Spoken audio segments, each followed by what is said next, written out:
कहते हैं घर की महिला घर की लक्ष्मी होती है।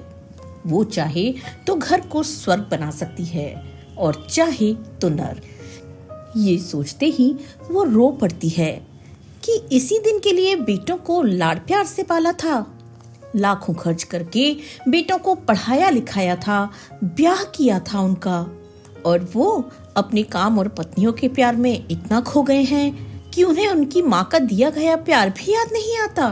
सोच सोच के उसका दिल भर आता।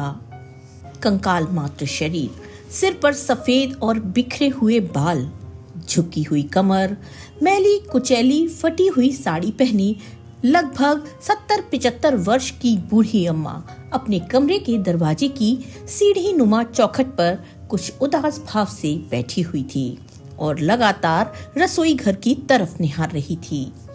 छोटी बहू अपने पति और बच्चों के लिए खाना लेकर जा रही थी। उसके सामने पुरानी सी टेढ़ी मेढ़ी स्टील की थाली रखी थी और साथ में पानी पीने के लिए लोटा पड़ा था। बच्चों के खाना खाते ही बहू मेरे लिए भी खाना लेकर आती ही होगी। खुशबू तो अच्छी आ रही है, जाने क्या बनाया होगा। सोचते सोचते अम्मा की झपकी लग गई। लोटे में पानी डालने की आवाज आई तो अम्मा की झपकी टूटी। देखा तो छोटी बहू वही सूखी रोटी और उबली दाल थाली में डाल रही थी। कुछ स्वादिष्ट खाने की इच्छा से अम्मा के चेहरे पर जो थोड़ी सी मुस्कान आई थी वापस उदासी में बदल गई। फिर पूछ बैठी या शायद गलती ही कर बैठी, बहू बच्चों के लिए क्या बनाया है? बच्चे तो उबली दाल नहीं खाते। कुछ और भी बनाया है तो मुझे भी दे दो थोड़ा। बच्चों के लिए भी यही बनाया है, जो मिलता है चुप करके खा लो। इस उम्र में भी चटखारे ही सूझ रहे हैं आपको। छोटी बहू नाक चढ़ाकर बोली। इतने में अंदर से पोते की आवाज आई, माँ पनीर की सब्जी थोड़ी और तो देना, बहुत स्वाद बनी है। बच्चों की ये बात सुनते ही अम्मा का चेहरा उतर गया, वहीं बहू का चेहरा फीका पड़ गया। पर फिर भी उससे इतना न बना कि थोड़ी सी सब्जी लाकर अम्मा को भी दे दे।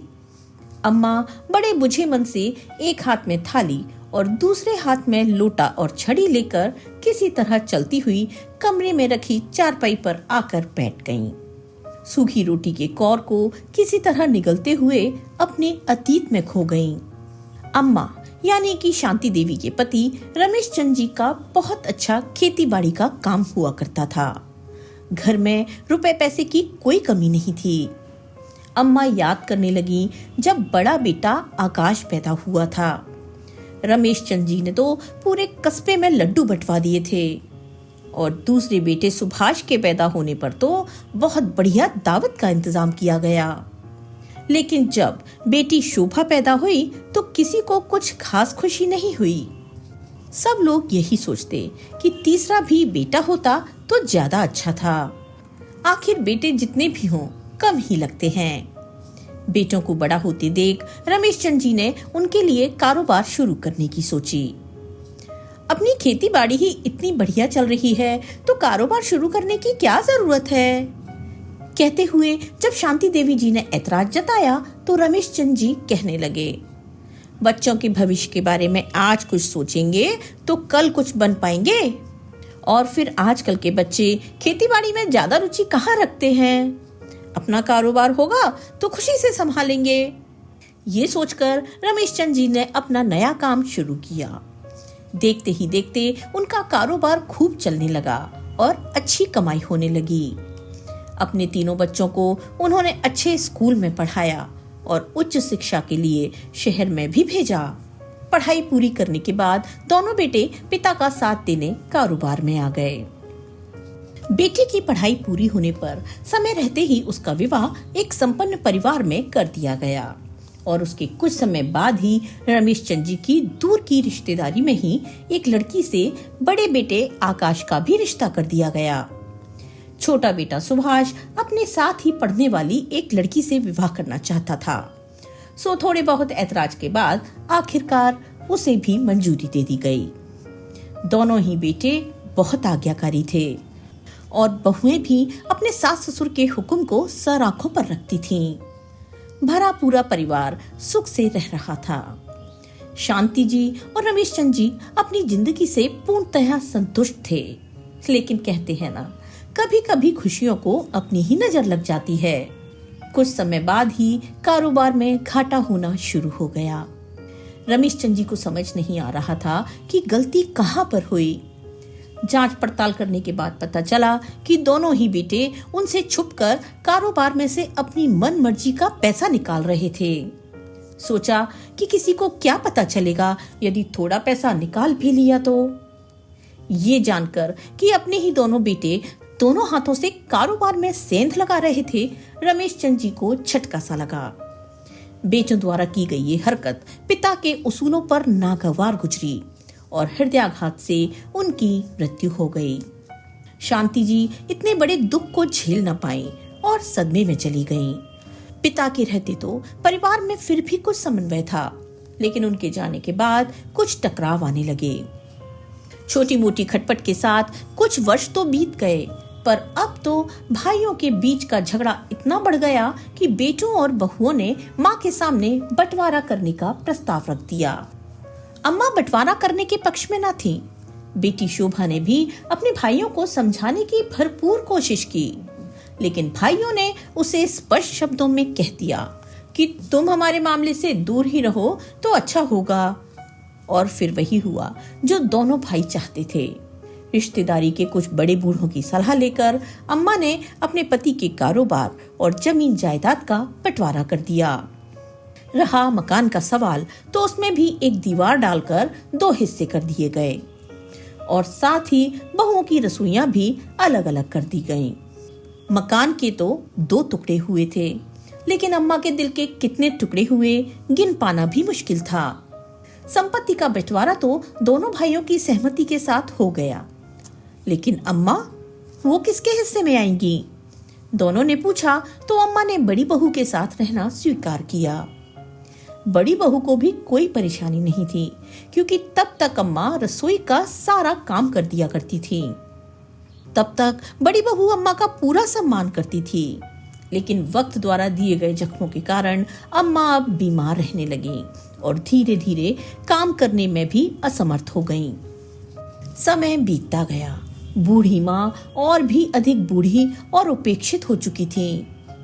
पहले जो पोता पोती अम्मा के चारों ओर मंडराते थे, अब उन्हें भी अम्मा से कोई मतलब नहीं होता था। अब बड़ी बहू को भी अम्मा को अपने साथ रखना अखरने लगा था। अब बूढ़ी विधवा माँ को लेकर बड़ी समस्या खड़ी हो गई।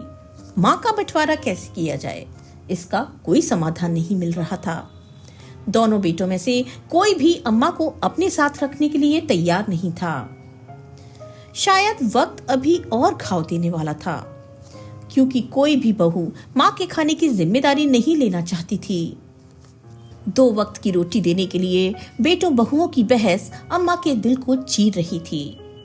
ये समय की निष्ठुरता ही तो थी कि जिस माँ ने उन्हें 9 महीने कोख में रखा, पाल पोस कर बड़ा किया, खुद की नींद हराम करके अपने बच्चों को चैन की नींद सुलाया, उनकी हर छोटी बड़ी ख्वाहिशों को पूरा किया, आज वही बच्चे अपनी माँ को अपने पास रखने के लिए भी तैयार नहीं थे। काफी सोच विचार कर दोनों भाइयों ने एक फैसला ले लिया, जिससे उनकी समस्या का समाधान तो हो गया, लेकिन माँ की ममता तार तार हो गई। तय किया गया कि 1 महीना माँ बड़े बेटे के साथ रहेगी और 1 महीना छोटा बेटा अपने घर में ले जाएगा, और अम्मा जिसके पास रहेगी वही अम्मा की जमा रकम के ब्याज का भी हकदार होगा। अम्मा का खर्चा और दवाइयों का खर्चा भी उसी पैसे में से किया जाएगा। 1 तारीख होने पर अम्मा को छोटे बहू के हिस्से में पहुंचा दिया गया। छोटी बहू ने एक स्टोर रूम खाली करवाकर अम्मा को रखने का इंतजाम कर दिया, जहां एक छोटी सी खाट, पुराना बिस्तर, एक थाली और लोटा देकर अम्मा को बिठा दिया गया। बेचारी बूढ़ी अम्मा अपनी उपेक्षा को मन में समेटकर थाली और लोटा लेकर कमरे के दरवाजे की चौखट पर बैठी रहती और इंतजार करती रहती कि कब खाना मिले और कब वो अपने पेट की आग को शांत कर सके। बूढ़ी आंखें दरवाजे की तरफ ही देख रही थीं कि सामने किसी को आता देख अचानक चमक उठे। देखा तो बेटी शोभा अम्मा से मिलने आई थी, लेकिन अपनी माँ की ये हालत देख बेटी भी चैन नहीं पाती थी। कितनी बार कहती थी कि अम्मा चलो, तुम्हें अपने घर ले चलती हूँ, वहां तुम आराम से रहना, लेकिन अम्मा अपने उसूलों का वास्ता देकर उसके साथ जाने से मना कर देती थी। एक दिन अपने कमरे की चौखट पर बैठे बैठे अम्मा अपना चश्मा उतार कर देखने लगी। सोचने लगी, कितनी बार बड़े बेटे को कहा था चश्मा ठीक कराने के लिए, पर बड़ी बहू तमतमाते हुए कहती कि छोटे बेटे के घर जाओगी तो वहां अलापना अपने चश्मे का राग, इस बार के सारे पैसे दवाइयों पर लग चुके हैं। आज छोटा बेटा सुभाष जब तैयार होकर कमरे से बाहर निकल रहा था तो अम्मा ने आवाज लगाई, बेटा ये मेरा चश्मा टूट गया है, कुछ नजर नहीं आता, आज ऑफिस से आते वक्त इसे ठीक करा लाना। कांपती आवाज से अम्मा बोली, अरे अम्मा, कम से कम ऑफिस जाते वक्त तो टोका मत करो, इस उम्र में चश्मे की जरूरत ही क्या है, कोई कागजी काम तो करती नहीं हो तुम।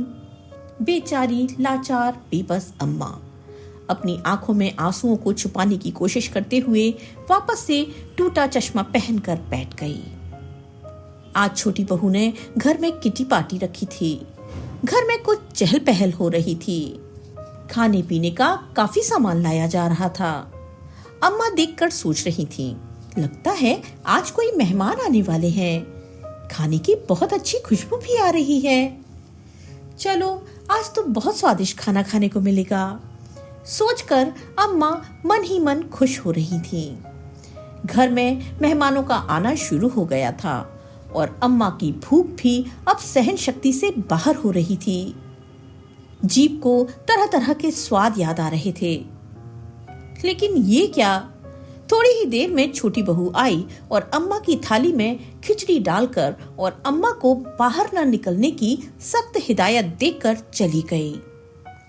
अम्मा मायूस होकर खिचड़ी खाने ही लगी थी कि देखा लोटे में पानी नहीं था। अरे छोटी बहू, लोटे में पानी तो डालती जाओ, प्यास लगी है। लेकिन इतनी देर में तो छोटी बहू वहां से जा चुकी थी। अम्मा ने सूखे सूखे ही किसी तरह खिचड़ी खाना शुरू किया। खाना खाने के बाद अम्मा धीरे धीरे लाठी की टेक से बाहर तक आई और बोली, छोटी बहू पानी पीना है, बहुत प्यास लगी है। देखा तो बाहर छोटी बहू की सहेलियों की दावत चल रही थी और छोटी बहू उन्हें अपना सोने का हार दिखा रही थी जो उसे सुभाष ने लाकर दिया था। अम्मा को देखते ही छोटी बहू उबल पड़ी। बिना कुछ सोचे समझे अम्मा का हाथ पकड़कर लगभग घसीटते हुए उसे वापस कोठरी में बिठा दिया। जब कहा था कि बाहर नहीं निकलना, तो फिर ऐसी क्या मुसीबत आ पड़ी थी? थोड़ी देर प्यासी नहीं बैठ सकती थी क्या? अम्मा को डांट फटकार कर छोटी बहू वापस अपनी सहेलियों के पास जाकर हंसी ठिठोली करने लगी। कुछ दिन और बीते। बूढ़ी अम्मा खाना खाकर अभी अपनी चारपाई पर ही बैठी हुई थी कि देखा सामने से छोटा बेटा सुभाष अपने कमरे से निकल रहा था। पीछे पीछे छोटी बहू और पोता पोती भी बड़े बड़े बैग उठाकर जा रहे थे। धीरे धीरे लाठी टेकते हुए अम्मा छोटे बेटे के पास आ पहुंची और पूछा, सुभाष बेटा, छोटी बहू, तुम लोग कहीं जा रहे हो क्या? हाँ माँ, बच्चों की कॉलेज की छुट्टियां हैं तो हम कुछ दिनों के लिए बाहर घूमने जा रहे हैं, छोटे बेटे ने बोला। तो अम्मा की जिज्ञासा तुरंत उदासी में तब्दील हो गई। फिर कुछ सोचकर बोली, छोटी बहू, मैं रोटी कैसे खाऊंगी? मुझसे भूखा नहीं सोया जाता। अम्मा की बात सुनते ही छोटी बहू तपाक से बोली, अरे अम्मा, आज महीने की आखिरी तारीख है, कल से तुम्हें रखने की बारी बड़े भैया भाभी की है। हमने उन्हें कह दिया है कल सुबह आकर वो तुम्हें ले जाएंगे, और अगर रात को भूख लगे तो ये बिस्किट खा लेना। कहते हुए छोटी बहू ने उसके हाथ में बिस्किट का पैकेट थमा दिया और वे सब अपनी जिम्मेदारी पूरी करते हुए चलते बने। अम्मा को यकीन नहीं हो पा रहा था कि बचपन में जिन बच्चों को माँ के आंचल की शीतल छाया में स्वर्ग का एहसास होता था, माँ की थपकियों में सुकून मिलता था, माँ की लोरियां सुने बिना नींद नहीं आती थी, आज वही संतान अपनी सगी माँ की जिम्मेदारियों से कैसे दूर भाग रही है। बेचारी बूढ़ी अम्मा जब भूख लगी तो 2 बिस्किट खाकर पानी पीकर सो गई। अगले दिन का सूरज उगा तो अम्मा को थोड़ी आशा जगी। सुबह सुबह अम्मा अपना संदूक और बाकी सामान तैयार करके अपनी कोठरी से बाहर निकलकर कुर्सी पर बैठ गई। बड़ी बहू अभी आती ही होगी मुझे लेने। लेकिन देखते ही देखते सुबह से शाम हो गई, लेकिन अम्मा की खैर खबर किसी ने न पूछी। बेचारी अम्मा भूखी प्यासी अकेले ही तड़पती रही, लेकिन कोई लेने न आया। भूख से बेहाल अम्मा ने बैठे बैठे कई बार सोचा कि उठकर खुद ही बड़े बेटे के घर चली जाऊं, 2 कदम की ही तो दूरी है। लेकिन फिर यही सोचकर बैठ जाती कि ऊंची नीची सीढ़ियां हैं, कहीं गलती से पैर फिसल गया तो चारपाई पकड़ने की नौबत आ जाएगी। आखिरकार थक हार कर वो अपनी किस्मत को कोसती हुई फिर वापस अपनी चारपाई पर जा पड़ी। आंख खुली तो देखा बड़ा बेटा आकाश अम्मा के सामने खड़ा था। अम्मा, अम्मा, चलो तुम्हें लिए चलता हूँ। आकाश बेटा आ गया, सुबह से तेरी राह देख रही थी। कहते हुए अम्मा सारे गिले भूलकर अपने बड़े बेटे के साथ चल दी। बड़े बेटे के घर पहुंची तो देखा जिस कमरे में अम्मा रहा करती थी वहां से अम्मा का सामान उठा दिया गया था। अम्मा को पीछे के बरामदे में बने छोटे से कमरे में रहने के लिए जगह दे दी गई, लेकिन अम्मा ने वहां रहना भी चुप करके स्वीकार कर लिया, ये सोचते हुए कि कम से कम बड़ी बहू के घर खाने को तो ढंग से मिलेगा। कल रात से भूखी प्यासी अम्मा को जब खाना मिला तो खुशी के मारे अम्मा की आंखों में आंसू आ गए और वो जल्दी जल्दी खाना खाने लगी। ये वक्त की मार ही तो थी कि वो शांति देवी जो अपने पति के जीते जी राज किया करती थी, आज दाने दाने को मोहताज हो चुकी थी। अगली सुबह उठकर अम्मा ने भगवान का नाम लेकर अपने दैनिक कार्य निपटा लिए और दरवाजे की चौखट पर बैठकर इंतजार करती रही कि बहू बच्चों में से कोई ना कोई तो उनके पास आएगा, हालचाल पूछेगा और कुछ खाने को देगा। लेकिन यहाँ भी अम्मा को निराशा ही हाथ लगी। फिर एक ठंडी सांस लेकर वापस जाकर अपनी चारपाई पर लेट गईं। काफी देर तक घर में से खाना बनने की आवाजें आती रहीं और उसके बाद आवाजें आनी भी बंद हो गईं। चाय पीने को बेताब अम्मा इंतजार कर कर के जब थक गईं तो सोचा खुद ही उठकर बहू से चाय लेकर आती हूँ। लाठी की टेक से चलकर जब अम्मा भोजन कक्ष में पहुंची तो देखा बेटा बहू अपने बच्चों के साथ बैठकर चाय नाश्ता कर रहे थे। अम्मा को देखते ही वहां सन्नाटा छा गया। अगले ही पल बहू उबलते हुए बोली, बुढ़ापे में इतना चटोरापन कहाँ लेकर जाओगी अम्मा? अम्मा हैरानी से सबका मुंह ताकने लगी। शायद बहू की बात का अर्थ स्पष्ट नहीं हुआ था अम्मा को। अरे तुम्हारे बेटे को दफ्तर जाने की जल्दी थी और बच्चों की नौकरी का भी समय हो रहा था, इसलिए जल्दी जल्दी सबको खिला पिला रही थी। तुम्हें भी जल्दी ही चाय देने आती हूँ, जाकर अपने कमरे में बैठ जाओ। चिल्लाते हुए बड़ी बहू पैर पटकती हुई रसोई घर में चली गई। अम्मा मन महसूस कर वापस अपने कमरे में आकर चौखट पर बैठ गईं। सोचने लगी कि यही बड़ी बहू थी जो बच्चों के पैदा होने पर मिश्री घुले शब्दों से इतना लाड़ लड़ाती थी कि सगी बेटी भी क्या दिखाएगी। एक तरफ तो अम्मा बच्चे और बहू की देखभाल करती थी और दूसरी तरफ पूरा घर संभाल लिया करती थी। आज भी वही बहू है और वही अम्मा है। परिवर्तन आया है तो केवल परिस्थितियों में।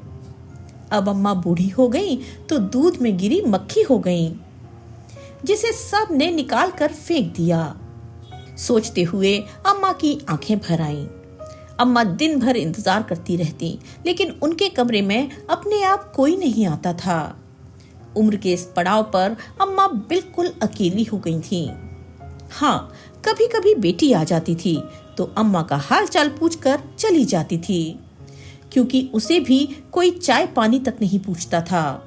और जहाँ इज्जत नहीं वहाँ वो भला कितनी देर तक रुक सकती थी। एक दिन अम्मा के कमरे की सफाई करवाते हुए बड़ी बहू की नजर अचानक अम्मा के संदूक पर गई, जिस पर हमेशा ताला लगा रहता था। बड़ी बहू को थोड़ा संदेह हुआ कि जरूर अम्मा ने अपनी बेटी के लिए संदूक में कुछ गहने या पैसे छुपा कर रखे होंगे, जो अम्मा अपने संदूक के पास किसी को फटकने भी नहीं देती। जिस भी घर में रहे अपना संदूक साथ लेकर जाती हैं। क्यों अम्मा, सारी जायदाद का बंटवारा तो कर दिया है। इस संदूक में जो खजाना है उसे क्या अपने साथ ऊपर लेकर जाओगी? बड़ी बहू ने चतुराई से बात करते हुए अम्मा के संदूक का राज जानना चाहा तो अम्मा ठिठक गई। नहीं बहू, इसमें तो कुछ भी नहीं है, इसे हाथ मत लगाना। कहते हुए अम्मा संदूक के पास आकर बैठ गई। अम्मा के इस तरह से बात करते ही बड़ी बहू का शक और गहरा गया। जरूर इसमें कोई ना कोई कीमती चीज छुपा रखी है अम्मा ने, जो हमें दिखाना नहीं चाहती। मन ही मन बड़बड़ाते हुए बड़ी बहू अम्मा के कमरे से बाहर आ गई। लेकिन संदूक खुलवाने के इरादे से बड़ी बहू ने अपने पति से कहकर अपने देवर देवरानी और अपनी ननद शोभा को भी बुलवा लिया। शाम तक सब इकट्ठे हो गए और अम्मा के कमरे में पहुंच गए। अम्मा जी ये सब देखकर हैरान थी कि आज तक उसके कमरे में किसी ने कदम तक नहीं रखा था। आज अचानक ऐसा क्या हो गया कि सब इकट्ठे होकर उसके पास आ खड़े हुए। अभी वो इतनी भी बीमार नहीं हुई थी कि प्राण ही त्यागने वाली हो। अभी अम्मा हैरानी से सोच विचार कर ही रही थी कि बड़े बेटे ने अम्मा की विचार श्रृंखला को भंग करते हुए कहा, अम्मा, आज तुम्हारा संदूक खोलना है, हम भी तो जाने आखिर इसमें है क्या। संदूक का नाम सुनकर अम्मा कुछ हैरान सी हो गईं और सकपकाते हुए बोली, नहीं, मेरे जीते जी मैं इसे नहीं खोलने दूंगी। तुम नहीं देख सकते कि इसमें क्या है?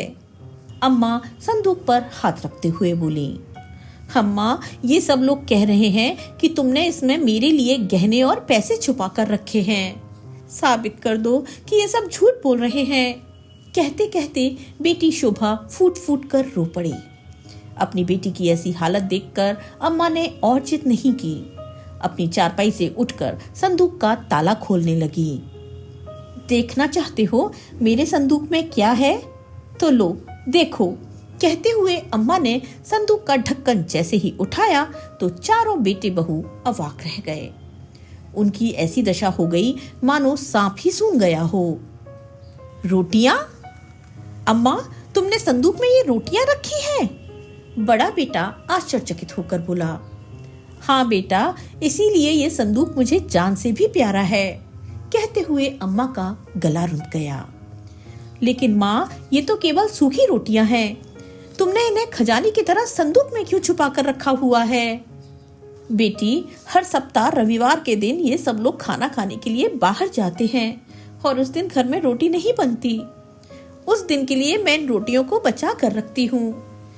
कहते कहते अम्मा की आवाज भारी और आंखें आंसुओं से सराबोर हो गईं। अपनी माँ की ये हालत देखकर शोभा हैरान हो गई। फिर अपने दुख और पीड़ा पर नियंत्रण करते हुए उसने जैसे तैसे खुद को संभाला और फिर एक रोटी को हाथ में लेते हुए माँ से पूछने लगी, लेकिन माँ, ये रोटियां तो सूखी हैं, तुम इन्हें खा कैसे पाती हो? बेटी, मजबूरी सब कुछ करा देती है। जब पेट खाली होता है तो तरीके भी अपने आप निकल आते हैं। मैं इन रोटियों को कुछ देर के लिए पानी में भिगो कर रख देती हूँ। जब ये थोड़ी नरम हो जाती हैं तो चबाने लायक हो जाती हैं। इन्हीं को खाकर अपना पेट जैसे तैसे भर लेती हूँ। अपनी माँ की बेबसी और लाचारी देखकर शोभा उसके गले लगकर फूट फूट कर रो पड़ी। पास में खड़े बेटे और बहुएं ये दृश्य देखकर जमीन में गड़े जा रहे थे। आकाश और सुभाष दोनों बेटे अम्मा की ये हालत देखकर अम्मा के पैरों में गिरकर माफी मांगने लगे तो दोनों बहुओं को भी अपनी गलती का एहसास हुआ। अब दोनों बेटों ने ये तय किया कि अम्मा जिस घर में रहना चाहें वहां रहेंगी और अम्मा के लिए कोई अलग से कोठरी नहीं दी जाएगी। अब अम्मा उनके साथ उनके बीच रहेंगी। दोस्तों, आपको आज की ये कहानी कैसी लगी, लाइक और कमेंट करके जरूर बताएं। अगर आप हमारे चैनल पर पहली बार आए हैं तो चैनल को सब्सक्राइब करना बिल्कुल न भूलें। मिलते हैं एक नई कहानी के साथ। तब तक के लिए स्वस्थ रहिए, मस्त रहिए और अपने अपनों का ख्याल रखिए। आपका बहुत बहुत धन्यवाद।